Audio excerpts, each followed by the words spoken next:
luar biasa. Ada sukacita pagi hari ini Bapak Ibu? Sukacita, amin. Hari ini kita datang dari Tuhan, bersyukur bisa kembali lagi kita di tempat ini dengan merayakan hari apa ini ya, hari Imlek ya Bapak Ibu ya, dengan merah-merah ya, baca merah-merah. Puji Tuhan, biar pagi hari ini berkat Tuhan ada untuk kita, sukacita itu ada untuk kita pada pagi hari ini. Mari kita siapkan hati kita untuk memuji memuliakan Tuhan. Sebelumnya saya undang untuk Om Robi untuk berdoa.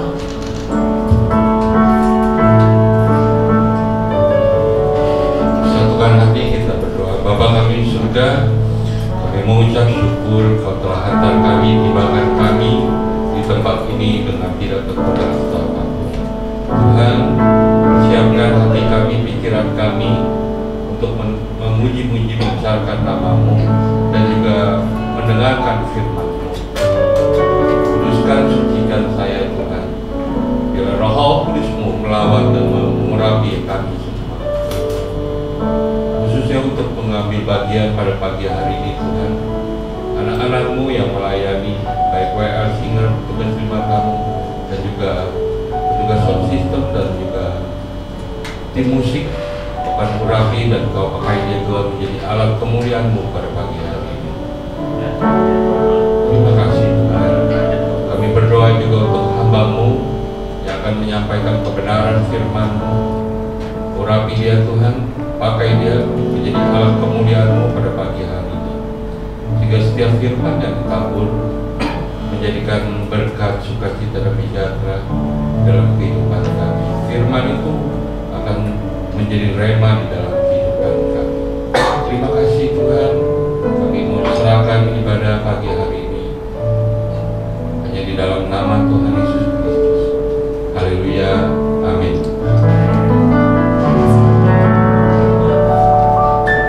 Mari Bapak Ibu, mari kita siapkan hati kita untuk masuk di dalam hadirat Tuhan.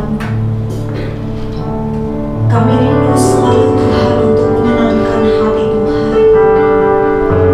Kami rindu Tuhan bersama-sama dengan Tuhan memuliakan nama Tuhan.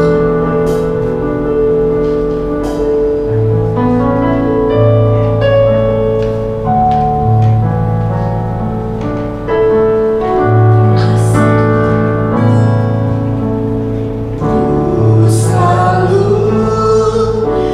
bersamamu.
Engkaulah kekayaan abadi dalam hidup kami.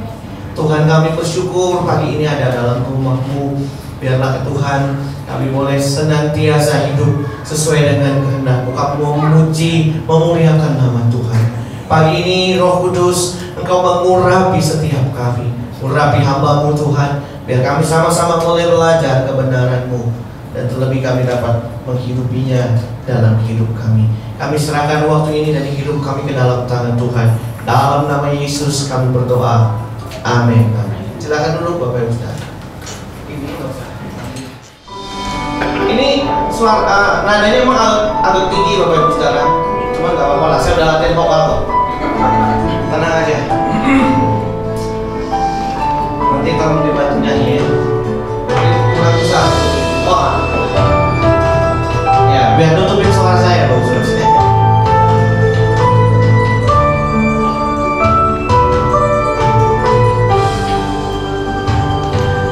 Tuhan tolong, Tuhan tolong ingatkanku terus. Hidup di bumi seperti arus,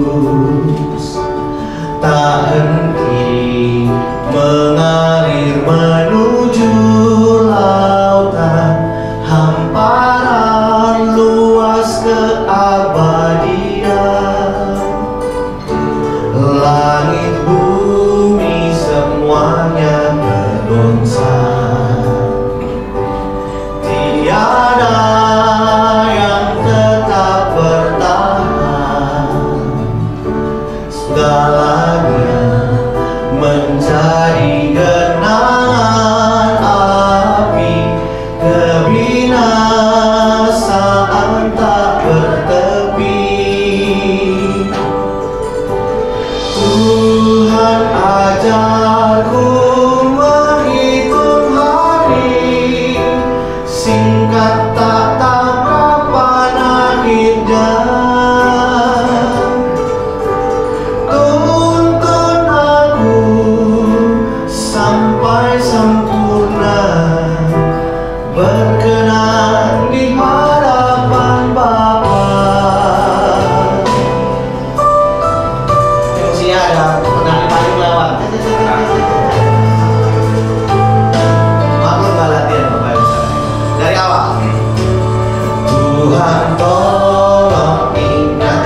berkenan di hadapan Bapa. Tuhan, Tuhan ajarku menghitung hari, singkat tak tahu kapan akhirnya. Tuntun aku sampai sempurna, berkenan di hadapan Bapa, berkenan di hadapan Bapa, berkenan di hadapan Bapa. Oke, kamsia. Cie. Jangan lupa sawerannya. Bercanda. Oh, kalian dari tadi nungguin di belakang? Oh iya. Jangan kemana-mana ya. Nah, Bapak Ibu Saudara, pagi ini saya ingin mengajak kita untuk melihat hoki keberuntungan dari sudut pandang Alkitab. Namun sebelumnya Bapak Ibu Saudara, saya ingin membahas sedikit, mengingatkan sedikit tentang sejarah dari Imlek. Mungkin ada anak-anak muda yang belum paham atau belum tahu kenapa kita merayakan Imlek. Nah, ini sejarahnya. Bapak Ibu Saudara, awalnya Imlek itu adalah sebuah perayaan yang dilakukan oleh para petani dan nelayan di Cina untuk menyambut musim semi dengan bahagia, dengan ucapan syukur. Jadi Bapak Ibu Saudara, awalnya perayaan Imlek itu adalah perpindahan musim dari musim dingin masuk ke musim semi, Bapak. Musim dingin mereka nggak bisa menabur, nggak bisa ke ladang karena semua dingin, Bapak Ibu Saudara, nggak bisa menangkap ikan. Nah, begitu masuk musim semi, ini adalah musim kehidupan. Menurut mereka ada musim kehidupan, awal baru dari sebuah kehidupan yang tadinya tidak ada apa-apa, lalu ada kehidupan kembali. Itu sebabnya disebut dengan istilah Xinjie, Bapak Ibu. Festival musim semi. Nah, kalau yang di bawah saya nggak bisa baca. Sunjie, saya nggak bisa. Ya, itulah kira-kira ya. Yang saya dengerin dari kemarin cuma si Ben nyanyi lagu Mixu, nggak bisa. Ini Mixu apa begitu? Gitu doang. Ya, Xinjie, musim semi. Bapak Ibu Saudara yang kasih dalam Tuhan. Nah, Imlek itu memang identik dengan warna merah. Ada lampu-lampu gemerlap, suara drum, serta kembang api dan petasan yang sangat besar dan menawan menghiasi malam. Bapak Ibu Saudara, kenapa begitu? Karena memang ada sebuah mitos yang mereka percaya, Bapak Ibu Saudara. Ada mitos yang mereka percaya bahwa setiap akhir tahun ada monster namanya Nian. Monster ini Bapak Ibu Saudara suka datang untuk memakan ternak atau bahkan memakan orang, Bapak Ibu Saudara. Nah, setelah mereka menyelidiki, ternyata monster ini takut sama warna merah. Jadi semua yang warna merah ditaruh di depan pintu, entah kertas merah, kain merah, Bapak Ibu. Lalu yang kedua, dia tidak suka dengan keributan, makanya pakai petasan, Bapak Ibu. Tapi kita nggak boleh main petasan di sini ya. Dan dia tidak suka yang terang-terang, makanya mesti terang. Ada lampion di mana-mana, ada kembang api. Itu adalah untuk mengusir sinian itu, Bapak Ibu. Jadi para penduduk desa itu taruh semua yang warna merah, tapi ini mitos mereka, Bapak. Lalu biasanya Bapak Ibu Saudara, kalau tahun baru Imlek, tahun baru itu adalah dirayakan sebanyak 15 hari, Bapak. Dari hari ini sampai hari ke-15, namanya Cap Gomeh. Jadi ada festival. Nah, ini kita orang Kalimantan Barat biasanya di Kalbar itu paling berasa Xinjie sampai Cap Gomeh. Menurut tradisi yang saya dengar, di akhir maksudnya di tanggal 15 itu biasanya keluarga udah mulai pulang, Bapak. Maka dibekelin sama lontong. Makanya ada lontong Cap Gomeh. Ya, itu khayalan saya. Ya nggak mesti lontong, Bapak Ibu Saudara ya. Itu kan istilah lontong Cap Gomeh aja ya. Nah, Imlek juga menandakan bahwa ada perubahan tahun ya, perubahan musim, ada perubahan sio karena tahun yang telah berganti. Sio itu apa, Bapak Ibu Saudara? Sio itu adalah zodiak Cina atau skema klarifikasi tradisional berdasarkan kalender Cina. Kalender Cina itu dilihat dari dua, Bapak Ibu. Satu bulan, satu matahari. Jadi berdasarkan dua itu. dan menetapkan seekor hewan dan atributnya yang terkenal untuk setiap tahun dalam siklus 12 bulan. Ya, Bapak Ibu Saudara, saya nggak mau ceritain sio Bapak Ibu Saudara ya.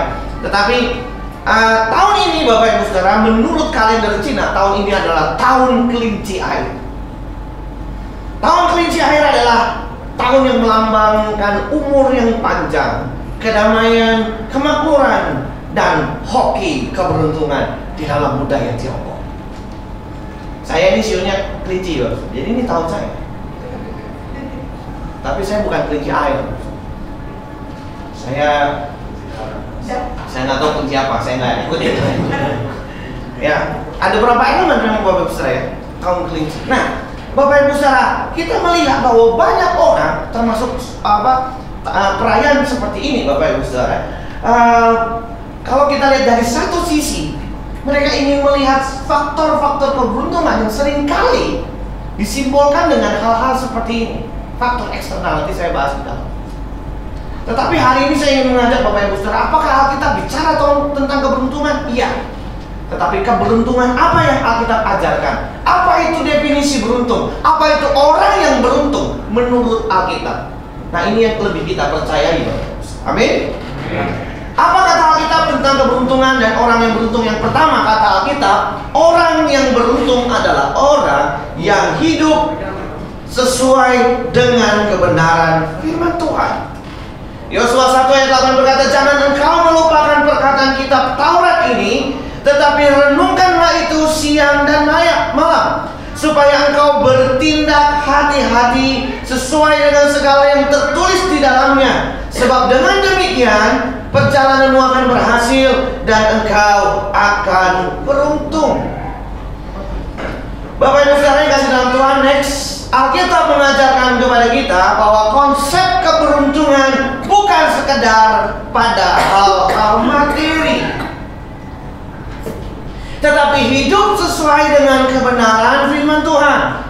Orang yang beruntung adalah mereka yang mau hidup dalam kebenaran firman Tuhan. Katakan amin. Amin. Jadi Bapak Ibu Saudara, orang yang beruntung menurut Alkitab adalah orang yang sejalan dengan firman, orang yang mau melakukan kebenaran. Hari ini memang Bapak Ibu Saudara, kita punya tantangan yang besar untuk hidup dalam kebenaran. Karena orang yang mau hidupnya benar punya banyak pergumulan, punya banyak tantangan, dan seringkali dianggap aneh, seringkali dianggap ketinggalan zaman.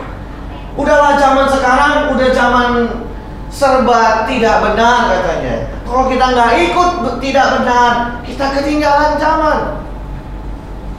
Tetapi Bapak Ibu Saudara, Alkitab justru mengajar kepada kita keberuntungan itu bukan bicara soal materi semata, tapi kualitas hidup seseorang. Bagaimana dia hidup di hadapan Tuhan.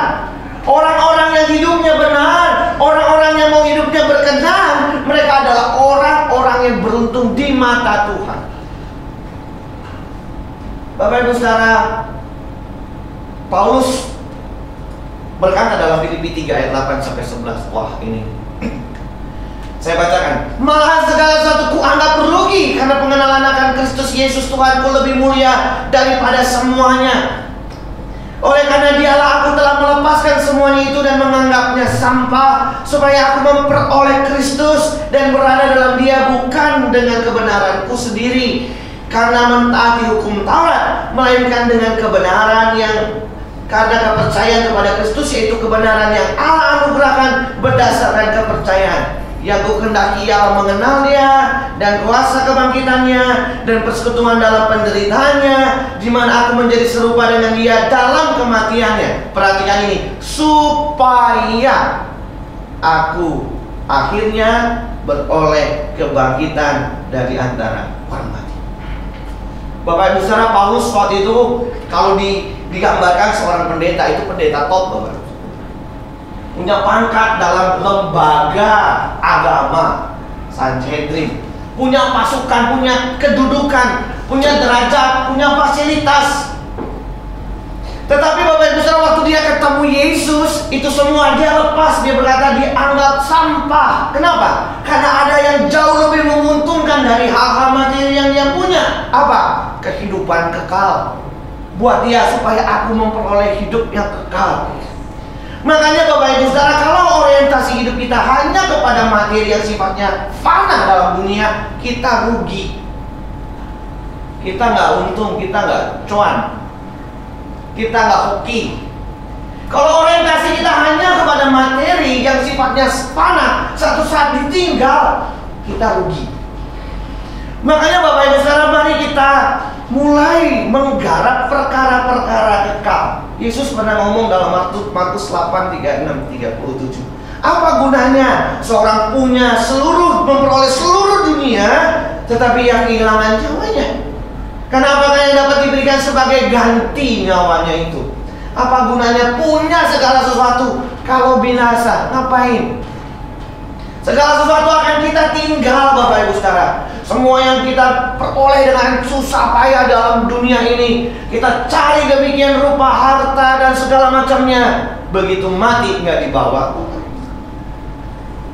Apa gunanya kita mengejar segala sesuatunya tanpa kekekalan, Bapak Ibu? Makanya saya tulis di sini, hoki menurut Alkitab, orang yang beruntung adalah mereka yang mengejar perkara-perkara kekal. Setuju katakan amin. Bapak Ibu Saudara, kita harus mulai mengerti dan terus mengupayakan untuk mengejar perkara-perkara kekal dalam hidup kita. Kenapa? Karena hidup kita yang sesungguhnya bukan di sini. Hidup yang sesungguhnya itu dalam kekekalan bersama dengan Tuhan. Mari kita berupaya untuk menjaga kehidupan sesuai dengan kebenaran firman, katanya. Orang yang menjaga hidupnya benar, dia sedang menuju berjalan masuk dalam kekekalan. Bapak Ibu Saudara, tidak salah kita memiliki pencapaian-pencapaian dunia. Tidak salah. Tidak salah kalau kita diberkati secara materi. Tidak salah. Saya pun berdoa Bapak Ibu Saudara diberkati Tuhan. Amin. Diberkati. Saya mau jemaat diberkati Tuhan. Tapi saya juga berdoa supaya Bapak Ibu Saudara ketika diberkati, Bapak Ibu Saudara tetap ingat Tuhan.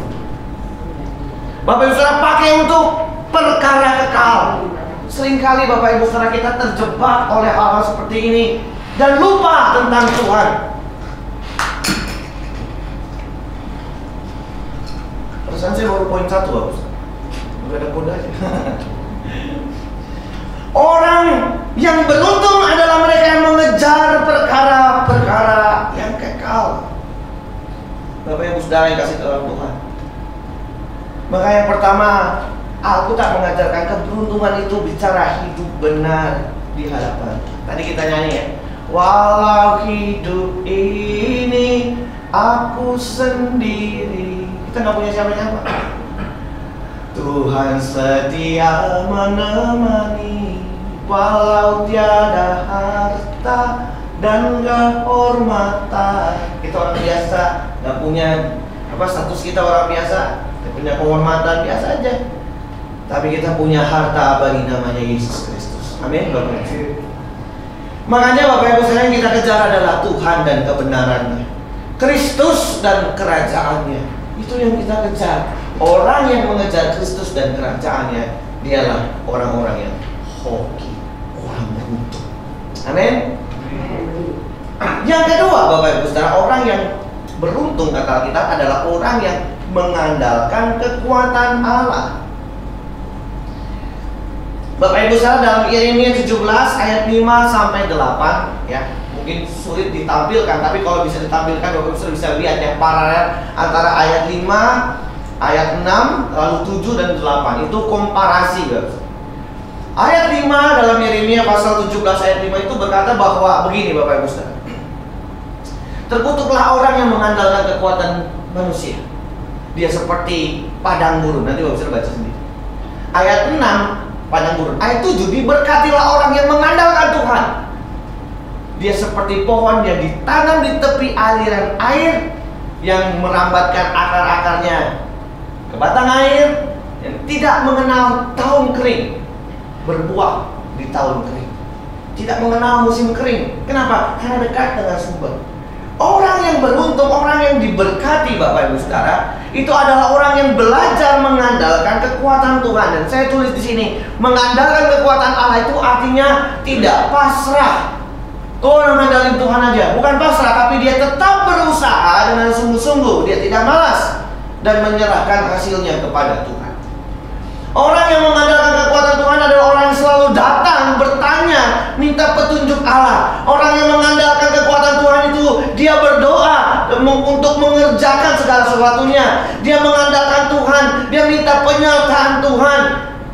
Kepada Tuhan dia menyerahkan segala pekerjaannya. Bukan berarti dia malas, tetapi dia tetap melakukan yang terbaik, dan hasilnya terserah Tuhan. Itu orang yang belajar mengandalkan. Orang yang beruntung adalah orang yang memakai kekuatan Allah dan bukan kekuatannya sendiri. Yang setuju katakan amin.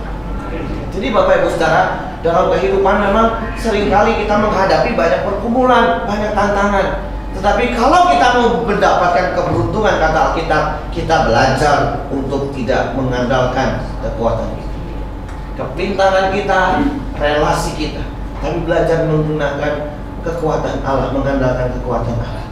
Bapak Ibu Saudara, saya menyaksikan sendiri bagaimana orang-orang yang hidupnya mengandalkan Tuhan, dan bagaimana Tuhan bekerja Bapak Ibu Saudara dalam hidup seseorang. Padahal dia punya banyak kesempatan untuk mengandalkan yang lain. Dia punya uang, dia punya fasilitas, dia punya koneksi.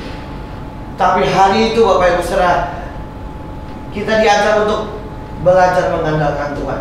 Kita tidak lawan segala sesuatunya dengan mengandalkan manusia, Bapak. Dan di situ Allah bekerja.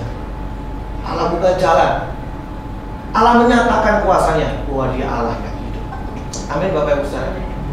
Ketika kita menjalani segala sesuatunya dan keadaan yang kita hadapi mungkin sulit, Bapak Ibu Saudara, serahkanlah atau andalkanlah Tuhan dalam kehidupan.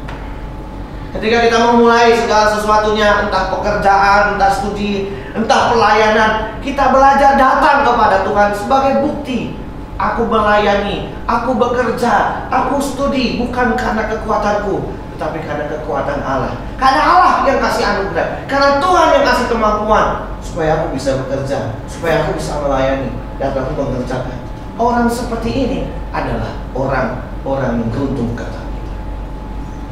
Yang ketiga Bapak Ibu Saudara, orang yang beruntung adalah orang yang punya respon yang tepat. Dia tetap mengucap syukur dalam segala hal. Bapak Ibu Saudara, ada buku yang ditulis oleh Dr. Richard Wiseman, judulnya The Luck Factor, faktor-faktor keberuntungan. Dan menarik memang Bapak Ibu Saudara, uniknya bahwa seringkali orang punya konsep faktor keberuntungan itu datangnya dari luar. Misalkan dalam tradisi Imlek sekarang, ya saya nggak ngikutin, tetapi saya membaca ada sio-sio yang tidak boleh berperan gitu ya. Maksudnya di tahun ini bakalan sial katanya gitu. Kenapa? Karena bukan tahunnya. Jadi sial beruntung tergantung tahun. Coba kasihan benar dia selama setahun sial, kan begitu kira-kira. Ada juga konsep yang faktor keberuntungannya ditentukan oleh tanggal, ya kan? Anak saya lahir jam 8:08, angka nih 0808. Waduh, orang Cina 8 itu infinity, muter terus dia, nggak kemana-mana. 0808, kalau ada 08 belakangnya lagi, waduh Bapak. Orang dokternya bilang hoki, kata dia. Ada yang bilang, saya baca aja nih maksudnya, nanti ya ngasih angpau jangan angkanya 40.000, 400.000, jangan katanya, ada 4-nya. Saya bilang mah, mau angka berapa kita terima aja, benar nggak? Nah kalau angpau isinya 4 juta, masih tolak. Ayo. Mau nggak? Mau 4 juta? Nggak mau. Ambil. Angka 4 mati ya. Makanya Bapak Ibu Saudara lihat, ada kalau kita pergi ya ke satu tempat ya, naik lift, ada lantai 3A, pasti orang Cina yang bikin. Karena 4 itu mati sih. 3A, 3B. Diakal-akalin, padahal kalau dihitung tetap 4. Nggak mungkin 3. Itu cuma simbol, karena menurutnya angka 4 itu mati. Ada orang yang menganggap keberuntungan dasar selalu dari luar. Gimana saya nggak ribut mulu sama suami, Pak? Suami saya sio naga, saya sio babi. Nggak ada sama babi kalau berantem, kalah babi disembur terus jadi babi pasang. Kalah. Ada orang yang berpikir bahwa keberuntungannya berdasarkan tanggal, tahun, bulan, berdasarkan tata letak, Bapak Ibu. Bayangin orang bisa rubah tata letak rumahnya gara-gara keberuntungan, feng shui. Taruh pot sebelah kanan, pancoran di depan. Kalau mau ada kolam, jangan sebelah kiri, hawanya nggak adem. Waduh. Rumah jangan tusuk sate. Tusuk sate itu jangan tusuk sate, nanti kalau ada apa-apa repot. Saya nggak ngerti, Bapak. Saya pernah mencari tempat tinggal di daerah Kemandoran. Saya ingat banget, Kemandoran saya nyari tempat. Waktu itu belum tinggal di Pastori, Bapak Ibu Saudara, masih jadi kontraktor ya, kontrak sana kontrak sini. Saya nyari di daerah Kemandoran, ditemenin sama, waktu itu saya lupa siapa ya, Bapak Saudara, orang gereja juga. Iya, pernah sama bapaknya Jojo ya. Terus itu satu tempat, Bapak Ibu Saudara, saya ketok pintu di depan, itu nggak mau keluar enciknya, nggak mau keluar. Terus dia teriak, jangan datang sekarang, besok jam 12. Karena itu hari Kamis, Senin, Selasa, Rabu, Kamis, 4, nggak boleh. Besok jam 12. Ini mah dalam hati saya belum buat tangking loh. Pendeta maksudnya, saya lagi nyari. Nggak boleh di hari keempat, sial nanti masuk rumah jangan jam sekian. Nanti besok siang jam 12.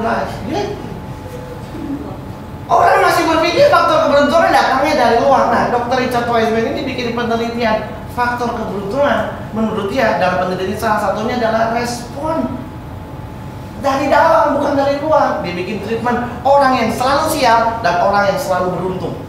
Di treatment dengan cara yang sama, apa? Soal matematika S2.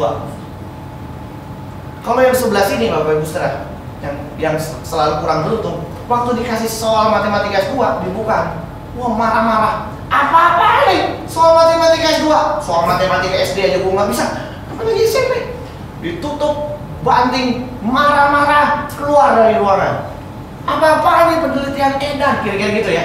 Ini saya pakai bahasa saya, kalau misalnya nggak ditulis di buku itu nggak ya. Ini saya cuma memberikan perbola sedikit gitu ya. Apa ada Dr. Richard Wiseman, ngapain gitu, marah-marah keluar, nggak kerjain. Yang selalu beruntung waktu dapat soal matematika S2 ngeluh juga, ya soal matematika susah nih. Tapi nggak gebrak meja, nggak keluar, dikerjain. Mentok, tanya temen, diskusi, gue ngerti enggak? Enggak, gue juga. Ayo coba berdua, bertiga, satu ruangan. Ujung-ujungnya nyerah juga, nggak sanggup juga. Tapi membedakan apa? Respon awal. Yang satu waktu ketemu masalah berat, apa-apaan, kabur. Yang satu dicoba dulu. Jadi menurut Dr. Richard Wiseman, salah satu orang yang beruntung dalam hidupnya kalau dia punya respon yang tepat dari hasil penelitian itu. Hati-hati meresponnya, Bapak Ibu. Amin. Nah, Alkitab ngajarin kita apa? Alkitab ngajarin kita respon yang paling tepat ketika menghadapi banyak tantangan apa? Mengucap syukur. Itu Alkitab ngajarin. Itu respon yang paling tepat adalah kita belajar bersyukur. Amin. Ya, makanya ada di filosofi untung ya. Aduh, kaki saya kelindes. Untung cuma yang kiri, yang kanan enggak ya gitu. Masih untung loh, ya. Aduh, kaca spion saya dicongkel orang, katanya. Untung yang dicongkel kaca spion, bukan mata ya. Kalau dicongkel mata nggak bisa lihat kaca spion. Mendingan kaca spion dicongkel, masih bisa dibeli. Daripada dicongkel mata, kita nggak bisa lihat kaca spion. Jadi masih ada filosofi untungnya, Bapak Ibu Saudara. Jadi faktor keberuntungan itu bukan datang dari luar, tapi dari dalam diri sendiri. Dan respon yang paling tepat adalah kalau kita belajar bersyukur. Bapak Ibu Saudara, kalau kita baca di dalam kitab, ucapan syukur itu mendatangkan kuasa Tuhan. Amin. Tuhan Yesus bisa memberi makan 5.000 orang, sisa 12 bakul. Ketika dia mengangkat roti dan ikan dan berkata, aku mengucap syukur untuk makanan.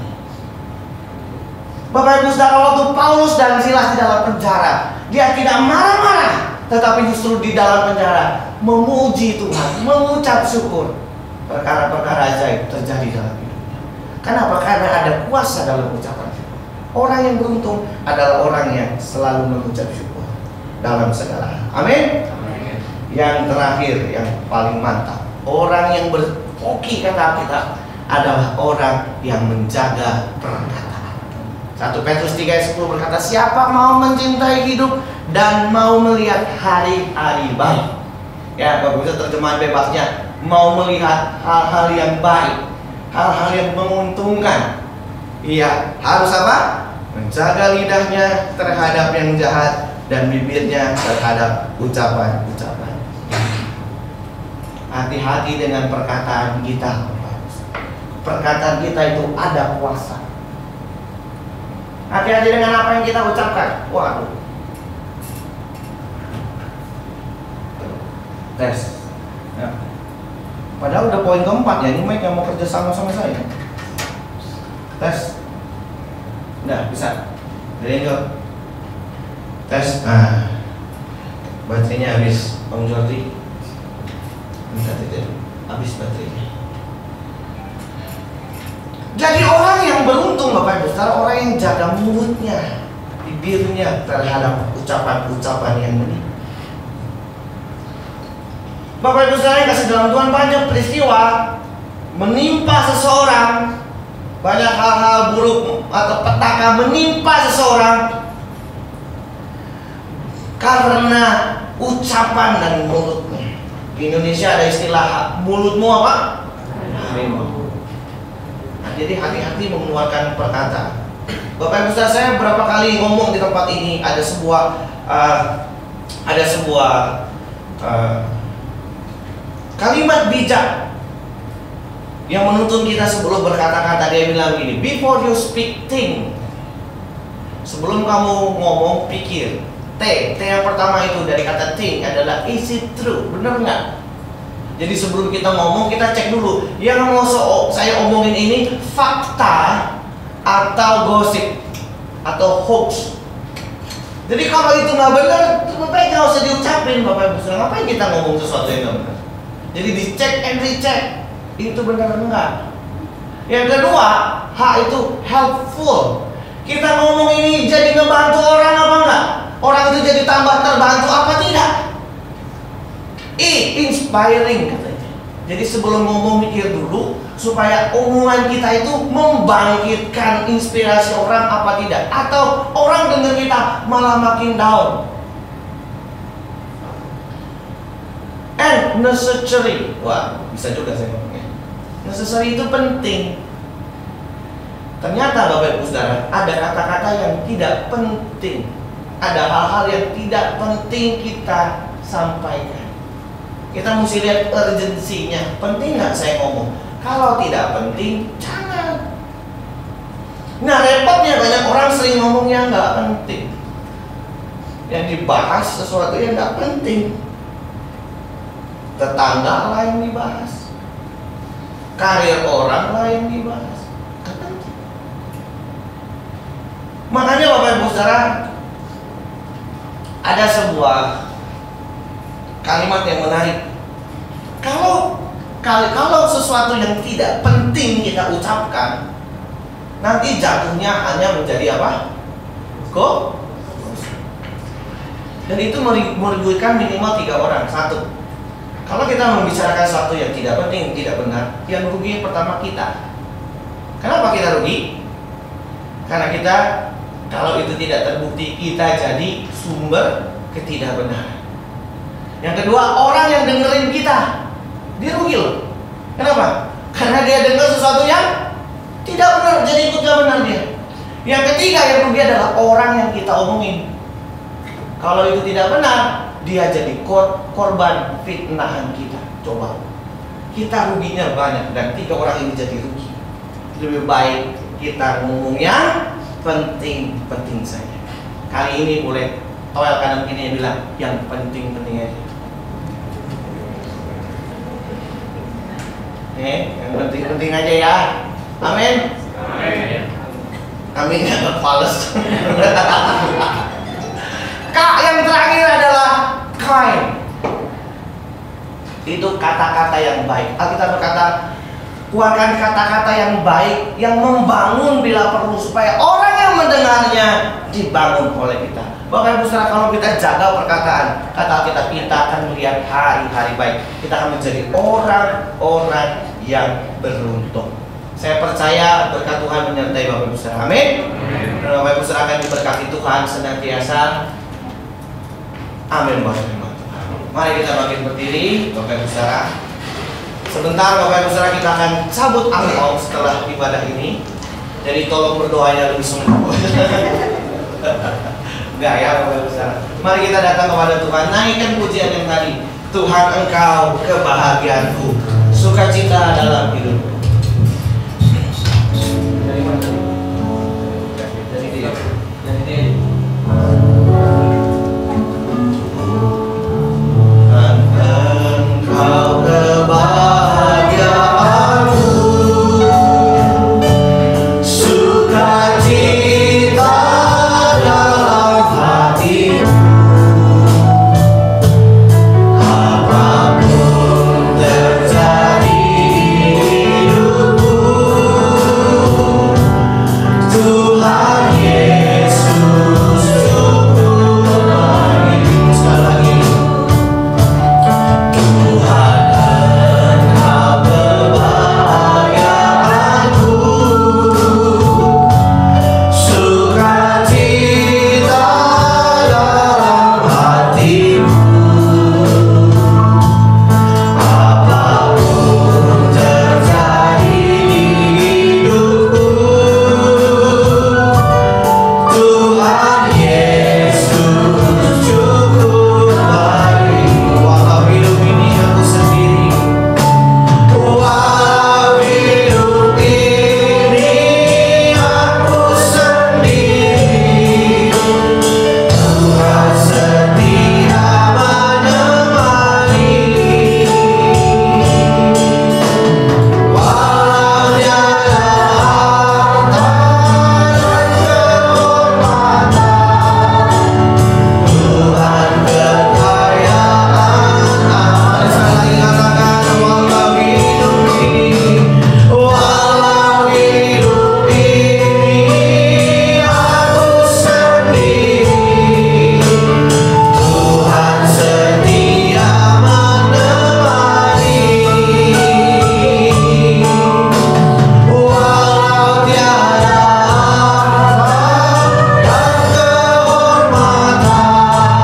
Sekali lagi Bapak Ibu Saudara katakan, walau hidup ini aku sendiri, walau hidup ini aku sendiri, Tuhan setia menemani. Walau tiada harta dan kehormatan, Tuhan kekayaan. Mari kita tundukkan kepala, biarkan musik mengalunkan lagu ini. Tuhan, kami bersyukur buat pagi ini, untuk waktu yang ada bersama ini Tuhan. Kami boleh mendengarkan kebenaran.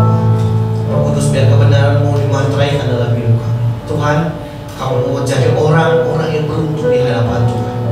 Kami mau hidup dalam kebenaran. Kami mau belajar mengandalkan Tuhan. Kami mau belajar mengucap syukur dalam segala keadaan hidup. Tuhan, jaga perkataan kami, untuk kami boleh melihat hari-hari yang baik.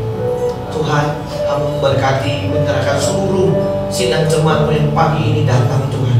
Mereka milik-Mu kepunyaan pagi ini. Biar Tuhan memberkati hidup mereka, Tuhan menyertai mereka, Tuhan menopang mereka. Di tahun ini Tuhan, mereka diberkati oleh Tuhan. Sepanjang tahun ini mereka bisa lewati bersama dengan Tuhan. Kekuatan Allah menyertai mereka. Tangan Tuhan menyertai mereka, menopang, menuntun, menjaga, memelihara mereka. Tuhan memberikan rezeki kepada setiap mereka. Tuhan memberkati usaha, pekerjaan, dagangan mereka Tuhan. Studi mereka diberkati oleh Tuhan. Keluarga mereka diberkati oleh Tuhan. Anak mantu cucu mereka diberkati oleh Tuhan. Dan mereka boleh menikmati berkat Tuhan dalam hidup mereka ya Tuhan. Kami menyerahkan kehidupan kami di dalam tangan-Mu, karena Engkau yang punya kehidupan kami Tuhan.